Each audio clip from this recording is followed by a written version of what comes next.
to shake hands with President Assad anytime soon. No, I won't be doing that. And look, for the last 16 years, I've focused most of my time and attention very locally in Maryland. So I'm not afraid to acknowledge I've got a steep learning curve on the ins and outs, the nuances, and the details of foreign policy issues. Well, like everyone else, you do have to have an opinion on Metro Transportation Secretary Anthony Fox says safety should be its priority. So on Thursday, he replaced 3 members of the transit agency's board, those who are appointed by the federal government. He replaced them with transportation safety professionals. He said that should be the emphasis here. And Senator and Congressman John Delaney from Maryland is introducing a bill to the House that would force the 3 jurisdictions, Maryland, Virginia, and the district, to do the same when they appoint experts, when they appoint representatives to Metro. They want them to have all safety experts. Tom Sherwood. Well, the Congress and the administration has done everything but do what it should do, which is put up money from the federal government to help fund the operation of the Metro system that gets federal workers to their job. That's what Chairman Jack Evans is saying. But, well, that's right. He can't be here today because he would take up the whole hour. So I thought I would just summarize his position.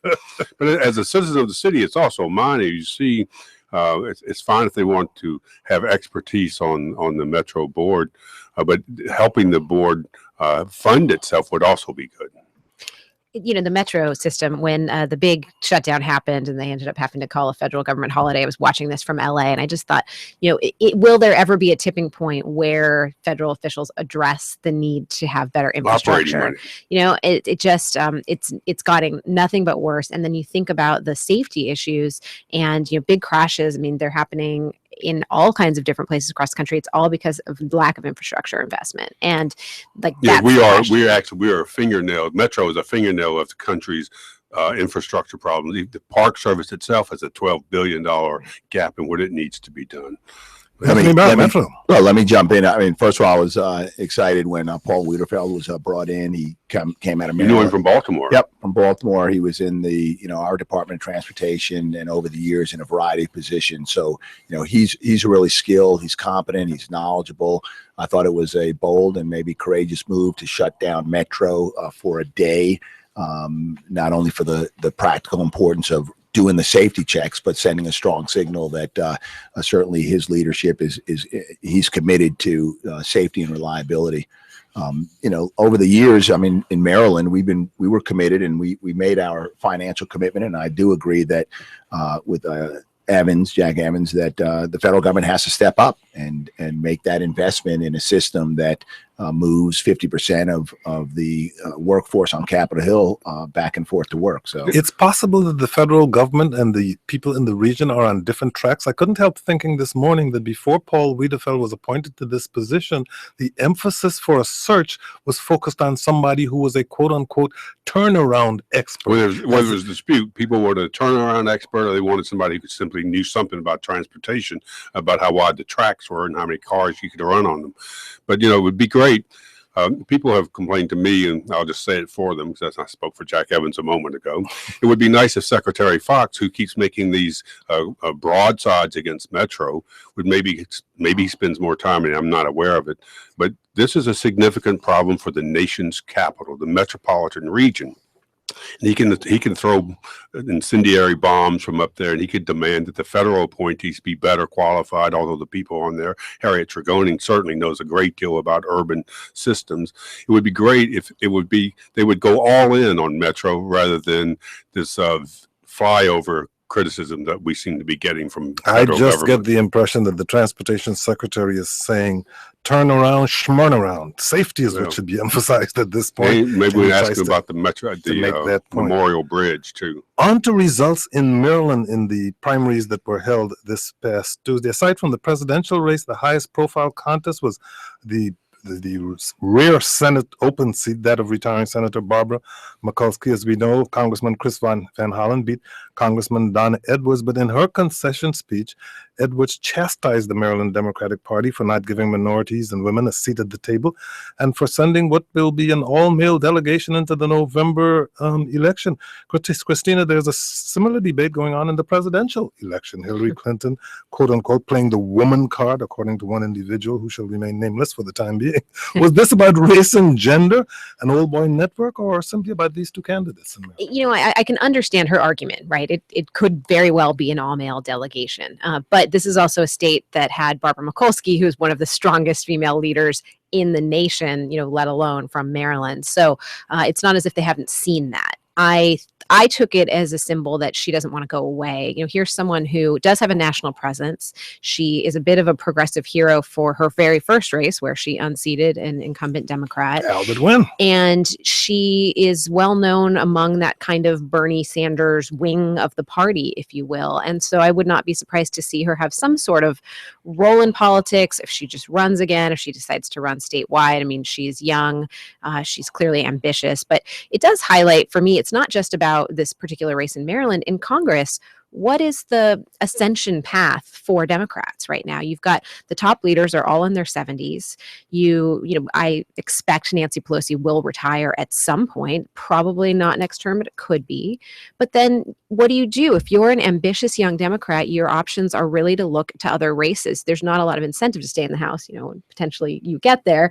It is something that you will hear from a lot of your colleagues because people want to ascend and they don't necessarily have a pathway. By the way, if you have questions for Anthony Brown, give us a call at 800-433-8850. You can send email to kojo@wamu.org. Go to our website, kojoshow.org, and watch the live video stream there. Join the conversation there, or shoot us a tweet at Kojo Show. I may take up the entire program ranting, but no, I was at the Donna Edwards election night party at Atlanta at the IBEW headquarters. That's a cool building. They have a lot of nice things. Sure is. We do a lot of really unhealthy there. food, but there were a few apples and bananas. But when she was there, she came down, and when it was a long campaign for her. She got in March of last year, and it was an early night for her. She came down. She did speak to the crowd, and I thought it was one of the best concession speeches. She politely said she had spoken to Van Hollen, who did win, and then she just ripped the Democratic Party and said, when are African American women going to have a seat at the table? When are women going to have a seat at the table? When are progressives going to have? And some people could dismiss it as a bitterness or whatever, but I do think it was kind of a clarion call of what she might do next. But the problem she had, Van Hollen, there was 150 different statewide African American leaders. Did you support somebody in this race? Yeah, in this race, I did endorse Donna. And look, as I campaigned, I started this campaign 13 months ago. And as I knocked on doors, I knocked on 3,000 doors last summer alone.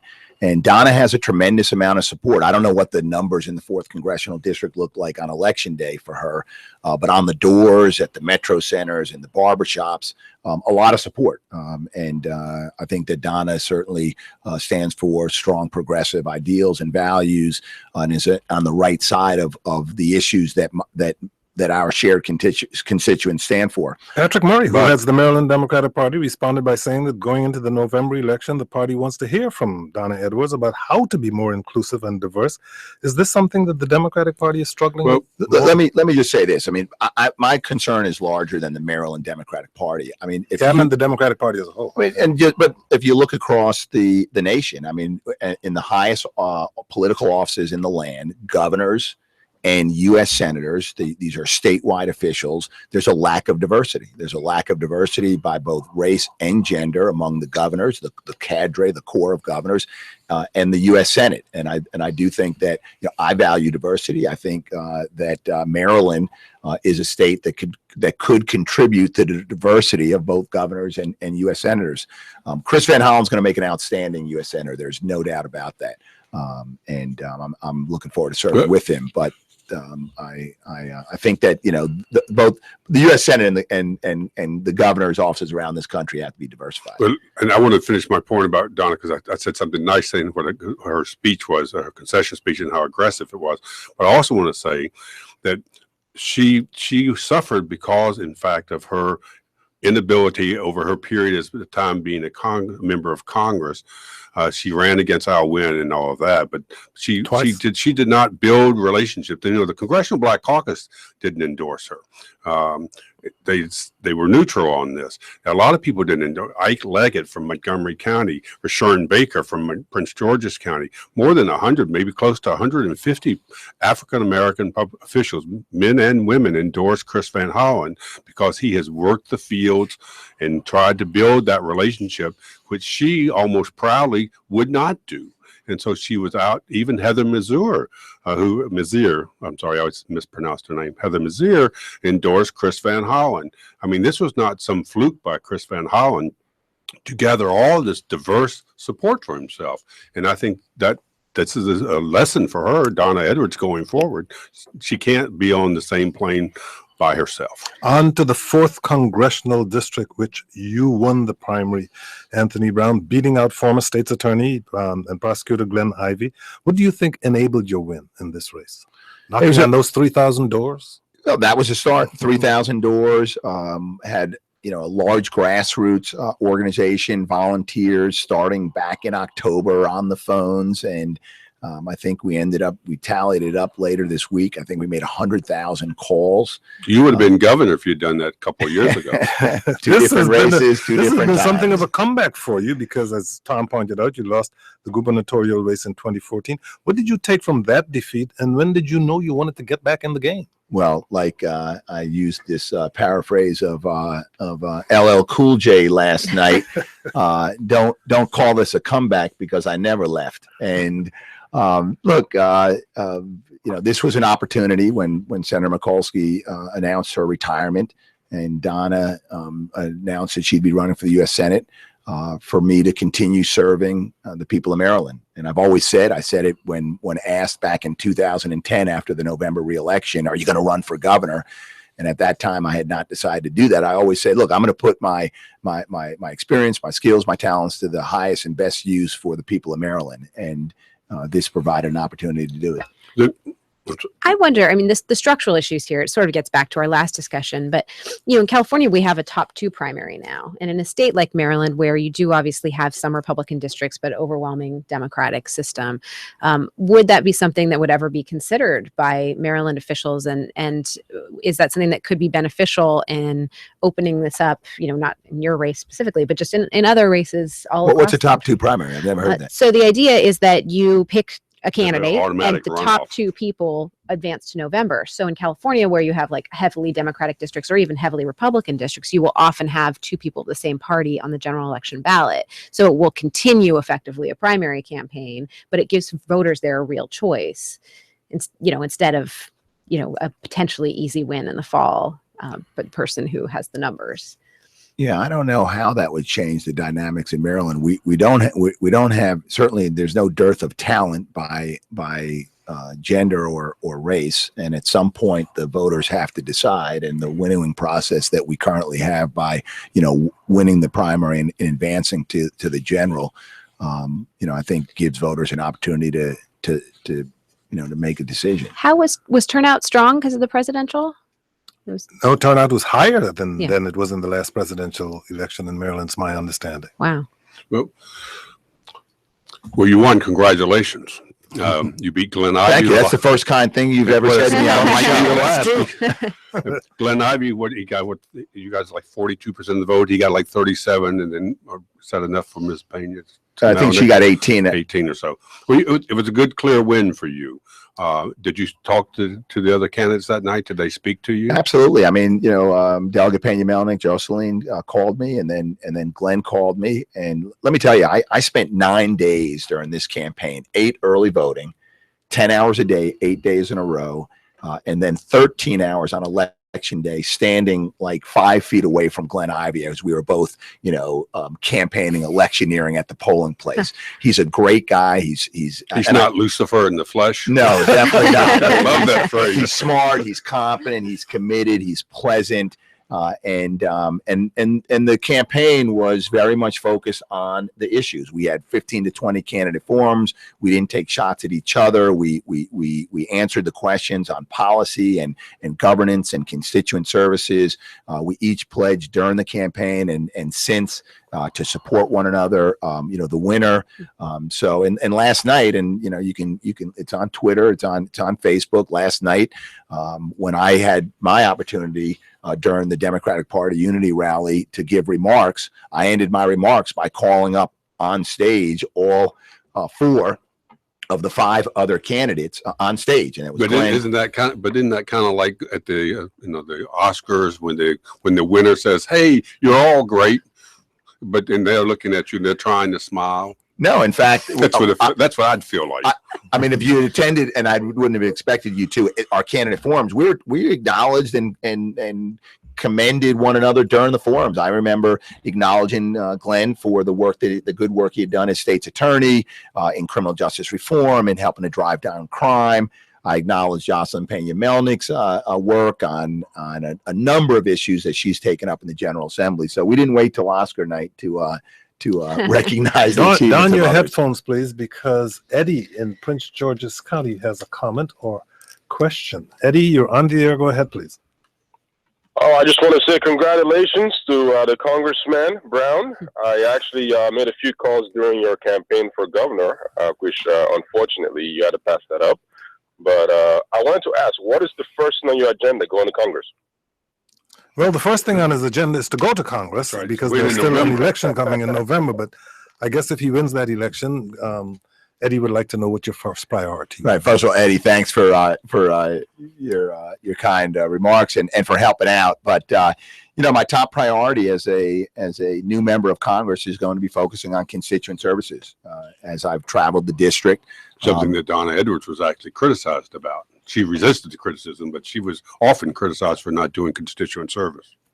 So, as I said, constituent services will be a top priority, and because what I've heard from voters is they just want government to work for them, to be responsive. They recognize that their challenges, their problems, their issues may not necessarily be resolved in a way most favorable to them, but that government ought to be responsive. It may be a small business owner that needs the Small Business Administration to be responsive. It may be, a veteran, trying to get a disability rating because they've just returned from Afghanistan or somewhere else, and for the VA to be responsive. So it's making sure that government, and not just the federal government, but state and local government, is responsive. Because when you talk to voters do not differentiate between federal, state, and local officials. They have an issue that they believe requires a response from government, and they're going to look to their member of Congress and expect results and expect for you to be responsive. So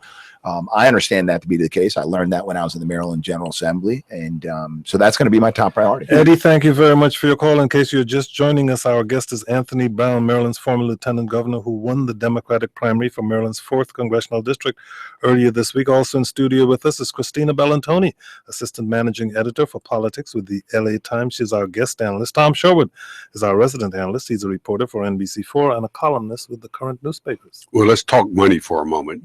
Your campaign, like near the end of the election, just before the primary, you took out a personal loan. I think it was about $400,000. You still owe about $400,000 to the laborers union for your gubernatorial race. Are you going to have time to do anything but fundraise? How are you going to handle those debts? Retire those debts. Yeah, look, I'll as I've said over and over again, I will satisfy my obligations from the gubernatorial campaign. I'm committed to doing that. I've already begun to do that. Charging, is that right? I read 10% interest. Is that true? No, I don't. I mean, the terms of that loan are. Right. I mean, they're filed with the State Board of Elections. I read somewhere. I don't know. Yeah, I can't recount 400,000 at 10%. I thought, my goodness, I want part of that. No, 10%. I don't think that's accurate. But it's that loan document is required to be publicly filed, and it's there. But I've begun satisfying that in a way that meets the terms with the laborers, so I don't anticipate that's going to be a problem. I'm not the first. Is that a campaign debt or a personal debt to laborers? That is actually it's a campaign debt that's guaranteed by the candidate. Okay, right. So I won't. I'll fulfill that obligation. Okay. Now, if you win, are you going to live at home and commute into your work every day? Or are you going to get something in DC? I think I'll have the distinction of being the member of Congress whose home is closest to the Capitol building. Now, I don't know. I maybe have to go measure it out. Eleanor Holmes Norton might object to that. Well, Oh, okay. Okay. I apologize. The voting That's member right. of Congress. she Didn't want to open up that hornet's nest. I do support statehood. Yes, sir. Thank you very much. Okay. Topic Thank coming you. up. But maybe, but then again, it could be Jamie Raskin because I think he lives in Silver Spring or Tacoma Tacoma Park. Park. But we're both going to be close. And no, I'm living at home. I'm going to commute. And when I moved down to the nation's capital almost a quarter century ago, I was working in Washington with a law firm, and I commuted on Metro, and I hope to take Metro to whatever the closest Metro stop is to the Capitol building and Capitol South. Committees. Capitol South. Okay. Committees. Have you thought about committee? And again, we don't want to. You have to win in November, so you've got to focus on that. But assume that you do win. Do you have a committee in mind? And Donna Edwards said she was on this space. I would love this. She's on the space and science committee, and she wants to go told to the us, moon, and yes. she said, "No, Mars." Mars. She said wants to she to would go on Mars. that. You don't return from the trip to Mars. And some people say, "Well, let her go," but other people said that would be a bad thing. But she wanted to go. Do you have something that kind of burns in your mind about what you want to be on? You know, I think when I look at my experience and the things I've done in public office and in my life, I think there are some perhaps some natural fits. It could be, you know, the transportation and infrastructure, the work I've done as lieutenant governor on public-private partnerships, obviously Veterans Affairs, Armed services. Armed That's tough to services. get on. It's a tough one. Yeah, I imagine every committee is tough to get on, and at the end of the day, it won't. You know, I'll express my preference, but you know, if it's anything like the Maryland General Assembly, and I suspect it is, it's a leadership decision. Well, Van I'm Hollen not, should have stayed. He could become speaker, and then he could appoint his colleague to whatever you wanted. I'm not making any assumptions about November. You'll be up Nor am against I. You'll be up against Republican George McDermott. What will you focus on between now and the election?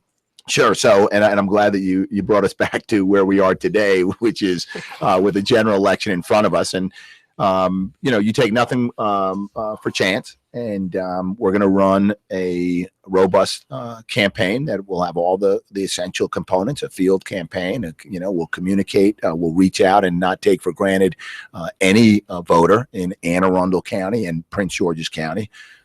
So you know, I've asked my volunteers to take a little bit of time and spend with their families, because as I said, they've made a lot of calls, did a lot of door knocking and other visibility events. So we'll regroup, we'll count the beans and the bullets, we'll redistribute and as necessary, and we'll pick it up real soon and run a strong general election campaign. Do you know anything about George McDermott as a candidate?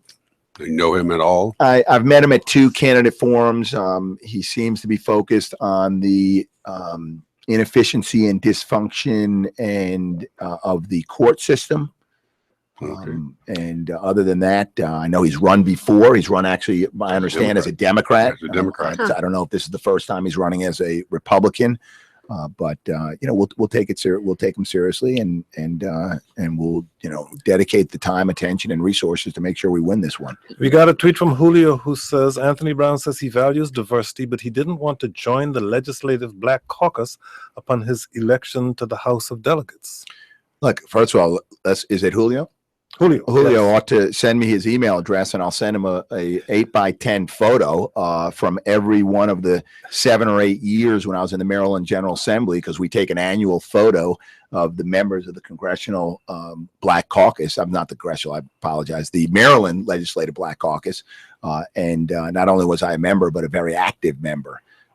So I look forward to joining the CBC and being very active in the work of both the foundation and the issues that are important to its members. Julio, he says you don't know what the heck you're talking about. Here's Mike in Alexandria, Virginia.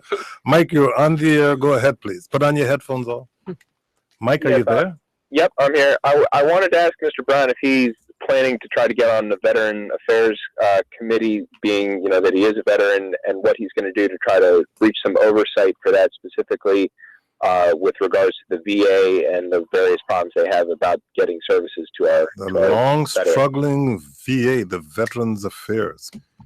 Sure, and you know, and as I mentioned before, I mean, with my experience in the military, and a veteran who's actually used the VA hospital system and has received benefits through the VA. I think that's certainly a committee that would make sense. Whether I'm on the committee or not, I will focus on veterans issues. And I spent some time back in 2008 co-chairing the Obama-Biden Veterans Transition Committee. And there are a number of things that strike me, not only, ensuring that you've got good leadership, but they continue to operate on this legacy technology platform, which hinders this department considerably, because it really is it's a benefits department, and whether it's health services or disability benefits or the other programs and services. In this day and age, you've got to have a technology system that supports it, and particularly with the increase in volume of veterans in the last decade. So I'll focus on it. I'll certainly sit down with the leadership at the VA, and I'm sure there's going to be some turnover with the new administration, and make sure that good leadership, good technology in place and funding to get the job done. Let's come back to the state of Maryland and ask about the governor's race. You lost. You mean the one that's coming up in 2018? I'm looking ahead, not back. Larry Hogan, some of the polling shows he's got like 60% approval rating, a Republican in the very Democratic blue state of Maryland. He's talked a little about running for re-election. How do you see this party? Do you need to find to answer Donna Edwards' questions? Do you need to cast a wide net? Who's going to be running for governor? Maybe, Rashawn Baker might run. I think there's some other people, the congressman from the 6th district.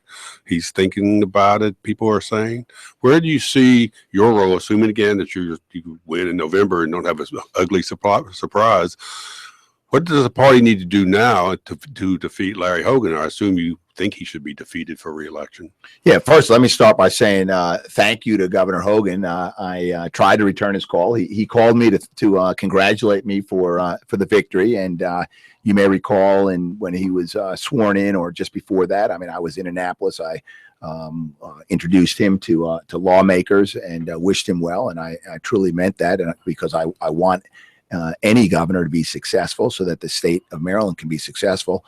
But you're right, Tom, I'm not really looking forward to a second term of Governor Hogan. But I also caution my Democratic colleagues that we should not assume that Larry Hogan is going to be a one-term governor, just because Bob Ehrlich was. And as you mentioned, he's highly favored among Marylanders, including young Marylanders, including African Americans in Maryland. So we've got our work cut out for us, and that starts with party building. I said last night at the Unity event that the rally itself is really more symbolic. The work is what we do around the state as a party. To build our infrastructure, to mobilize, to excite people about our platform and our values, and that's what we're going to have to do, regardless of who the candidate is. Do you have a candidate in mind for yourself at this point? I know it's early. I'm declaring that I am not running for governor in 2018. Anthony Brown, he is Maryland's former lieutenant governor. He won the Democratic primary for Maryland's 4th congressional district earlier this week. Anthony Brown, thank you very much for joining us. Once again, congratulations and good luck in November. Thank you, and thanks to both of you as well.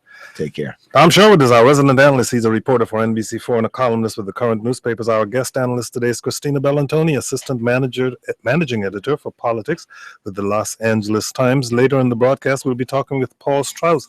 He's a shadow senator for the District of Columbia. In the meantime, Christina, we got an email from Eden Bethesda who says, one of your panelists asked about having a top 2 primary to, as she put it, give the voters a real choice in November. First off, that system has produced elections with 2 Republican candidates in districts or states that are heavily Democratic, because a long list of candidates split the Democratic vote. Second, if the point is to give more voters a say in who wins the election, why not open up the primary elections instead? The largest number of voters are unaffiliated. Why do we keep them out of the process of the primaries? Well, not every state does keep them out of the process in the primaries, but many states are different. I think most do. Maryland did. Yeah. So in California, if you are a declined to state voter, you can vote in the Democratic primary and not the Republican one for president. But the way that we do it, and there's competing schools of thoughts. Steve Israel, retiring congressman from New York, former DCCC chairman, hates them. He has been on the record of talking about, this is just, it's a system where you could have that, you can have surprises, but in places where voters haven't been presented with real choices, particularly against incumbents who are, with that party that is favored in that district, it does give them newer options. There are definitely competing arguments about it. I think that they provide a lot of opportunity for voters to get more excited about a primary, but then also the people that don't show up in a primary will have a say in a general election. I think there's some merit to saying that the person who wins should have 50%, so that if you run in the race, of course you have 8 or 9 candidates, you're not likely to get 50%, but it may be that if you don't get 50%, the top 2 candidates have a runoff. It costs more, something like that, to get more people involved. But the bottom line is just as you say, is that so many people could vote but do not vote. Okay, on to some matters having to do with the District of Columbia. The former campaign chauffeur for former Mayor Vincent Gray, Mark Long, is going to go before a judge to make the argument that he wants to throw out his plea deal because he says the punishment is uneven, pointing, of course, to the fact that the individual who financed the $653,000 shadow campaign, Jeffrey Thompson, is facing no more than 6 months in prison, while Mark Long, the former chauffeur of Vincent Gray, is looking at 5 years because he apparently knew that his salary was being paid, so to speak, under the table, that it was not being listed in campaign records. And there are those people who will say, well, Vincent Gray was not prosecuted at all. Jeffrey Thompson, who financed the campaign, is only getting 6 months, and now all of these small-time people are facing more time in prison. I'm trying to quote, I think, Jimmy Carter. Life is not fair. Did he say that? Yes, life is unfair. He said that to a welfare recipient. I can't remember what he said. Something terrible he said. But I will say it in this case. I'm not a lawyer, but he was expected to be a person to testify against the mayor about the mayor's goings around town and walking into his campaign office with $100,000 in VIT checks and money orders, which the mayor acknowledged he did. He thought it was real money. So I don't know what the legal issue there is. We have in the next few weeks, we're going to have a lot of these cases left over from the shadow campaign resolved. And the biggest one, though, is Jeffrey Thompson will be in court, scheduled to be in court on June the 10th, which is 4 days before before the primary. And that means in a couple of days before June 10th, we'll get even more documents from the prosecutors about what Jeffrey Thompson did. It could be more embarrassment for Gray, or it could be another reason for him to stand up and say the prosecutors are trying to axe me a second time. Don't let them do it. But I think the driver is a minor player in this. And I think a judge will probably not give him 5 years or anything close to it, but maybe he wants to make sure a judge doesn't do that. The DC Children and Youth Investment Trust Corporation has as its responsibility going out of business finally, helping more than 70 after-school and other programs to help at-risk youth and to control gang violence in the nation's capital. That's a quote from a report in the Washington Post. But it seems that there are people who look at it and saw it as a piggy bank for themselves, and now it's in piggy bankruptcy, so to speak. It cannot support the at-risk children that it's supposed to help. It's going out of business. What happens to these kids? Not soon enough. This is the trust. It was a grand idea of Mayor Tony Williams back in 1999 that you put this Children and Youth Investment Trust together, and then people they'll collect monies and they'll disperse monies to willing organizations that can do better at getting services for young people. And Harry Thomas was able to steal $350,000 from them.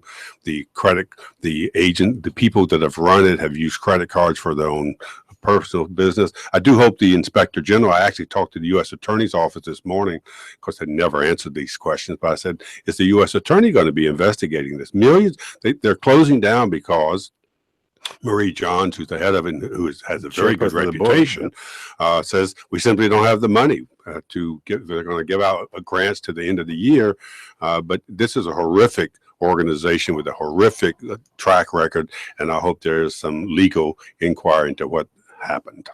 Christine, Representative Andy Harris won his party's primary in Maryland's 1st congressional district. I mentioned that because he's known for his interest in D.C.'s local politics, in particular, taking on D.C.'s marijuana legalization. Local activists tried to defeat him in this race, but he won by a landslide nonetheless, 79% of the votes cast in that district.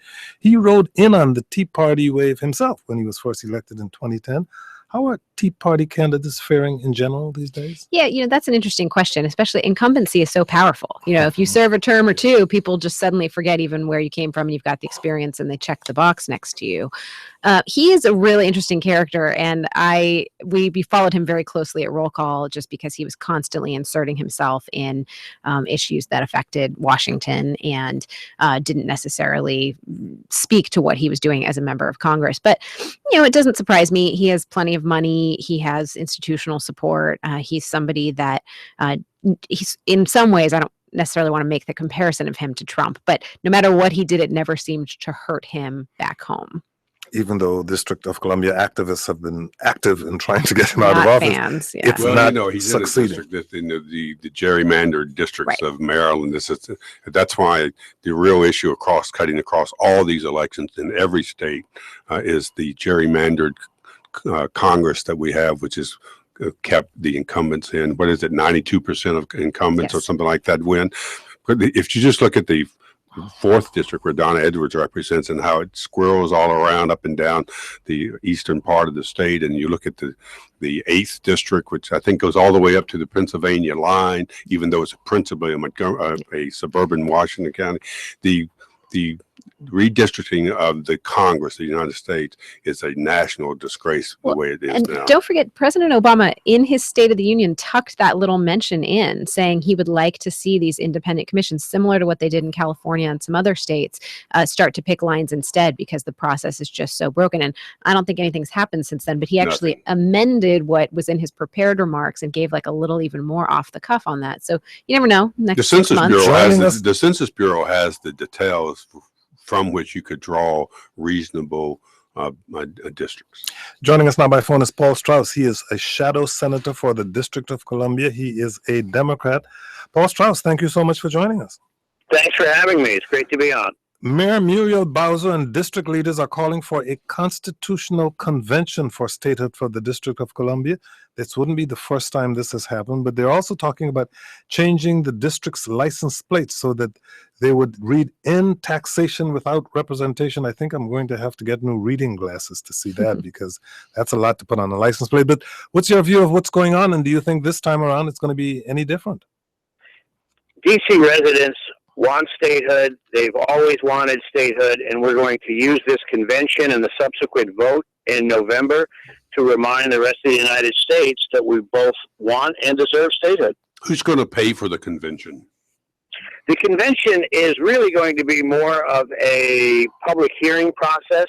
There's actually a vehicle called the New Columbia Statehood Commission that is going to take public testimony, invite public participation, and then approve a draft constitution, which will then go to the council who can I enact thought it the Congress, Paul. I thought the Congress had passed some rider that said the city government couldn't spend any money for statehood. Did they do that? Yeah. And that went away, or did that? We have been able to make that go away. There is still a prohibition on the use of federal funds, but remember, we have budget autonomy now. Yeah, So well, when it comes so to the far. use of our local funds, we believe we have the authority to do it unless Congress acts to contravene what we do. So budget autonomy wasn't pure freedom, but what it means is that if the Congress wants to use its plenary power over DC, they have to get their act together and overrule us, as opposed for But us. what waiting happens for if them you to- draft the Constitution and Congress does essentially what it did back in 1983, just vote against allowing the district to become the state of New Columbia?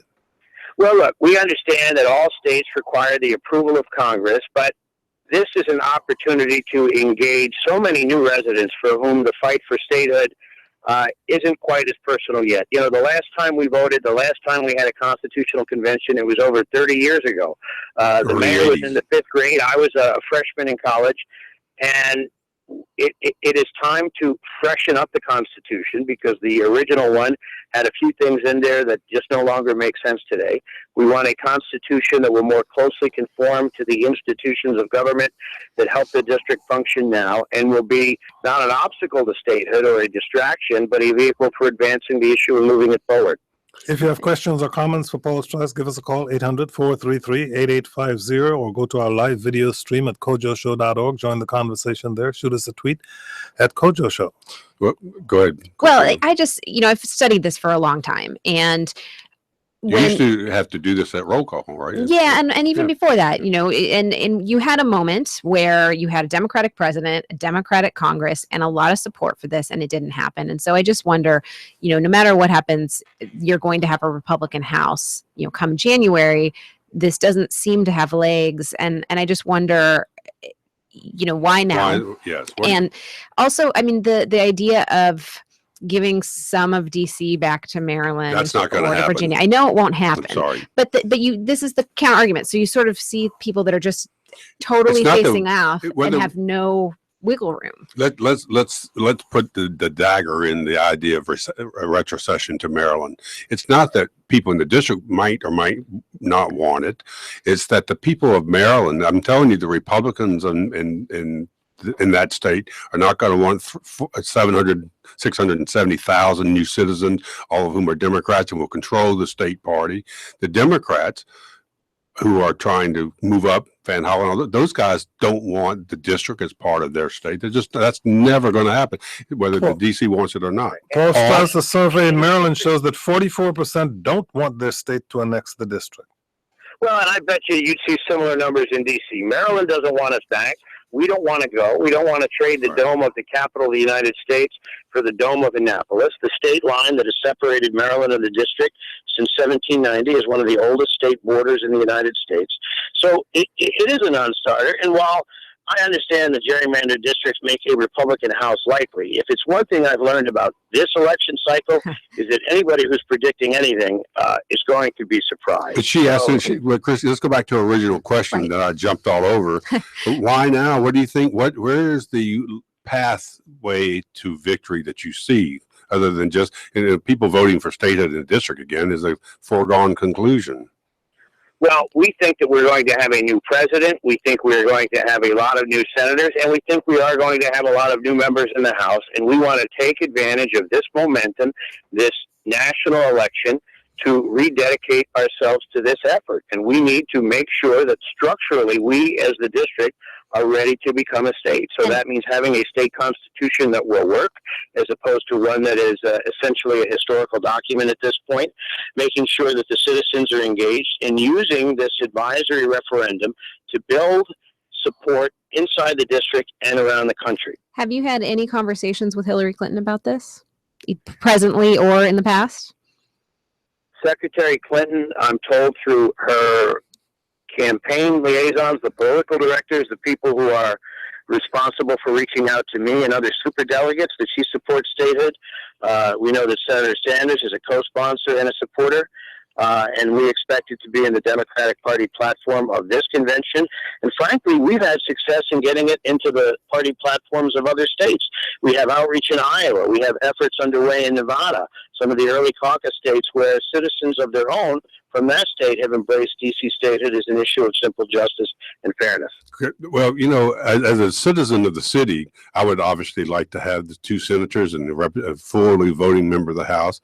But I still can't get over, you would have been much farther down the road if you had taken Congressman Tom Davis of Virginia's proposal to do the pairing with Utah. And he said, if this city had not reared up like a donkey and said no, you would have had a voting member of the House these last few years who could have been pursuing the whole idea of statehood, because we would have paired with a new vote for Utah, which is essentially Republican. Is this another false start for statehood? No, I think what we've learned from that example is that the opponents of D.C. right are going to fight us just as hard when we seek partial voting rights as when we seek full statehood. Frankly, I'm sorry, go ahead. No. Frankly, having Delegate Norton being able to vote on the House floor as well as committee of the whole or other committees would have been helpful. But it doesn't get us what we really need, which is representation in both chambers of Congress. The district is handicapped by the Senate in so many ways. Right now, we have 3 D.C. Superior Court judges that aren't getting confirmed, not because of any opposition or problems, but because the Senate isn't doing its job in confirming judges. Frankly, they should have no business doing it. When Metro has meetings on public safety, I've tried to go to those meetings with other senators. Most of those stops are in my district. They're not letting me participate. These are public safety issues. It's not necessarily partisan politics. DC needs representation in the Senate. DC needs the autonomy that comes with statehood. It's what we deserve. It's what we're seeking. And one day we're going to get it. A lot of people never thought we'd see legal marijuana. A lot of people never thought we'd see marriage equality. We have made great strides on a lot of human rights and equal justice and fundamental fairness issues. Paul, let me interrupt you because we're going to take a call. I just want to say one of the reasons the city leaders didn't want to do that Utah compromise is because there was a rider on there that would hurt the cities or gotten rid of the city's gun laws. So I know that was part of the issue. I don't want people to yell at me later today. Here's Ab Jordan. Absolutely. Here's Ab Jordan. Absalom Jordan Jr. is on the phone. Nice calm presence added to the show. Ab, what do you have to say to Paul Strauss? Yeah, Paul, I'm adamantly opposed to what's being proposed for several reasons. First of all, as a delegate to the Constitutional Convention, I realized it was a process that we went through where citizens, first of all, determined that we wanted to have a Constitutional Convention, and then we had the election of delegates from each ward. The proposal that you have right now at this point is going to rely upon a commission to have hearings, and that commission is not representative of all wards. That's the first thing. But, Paul, the other problem I've got is you're saying now we've got new people in the city that need to buy into it.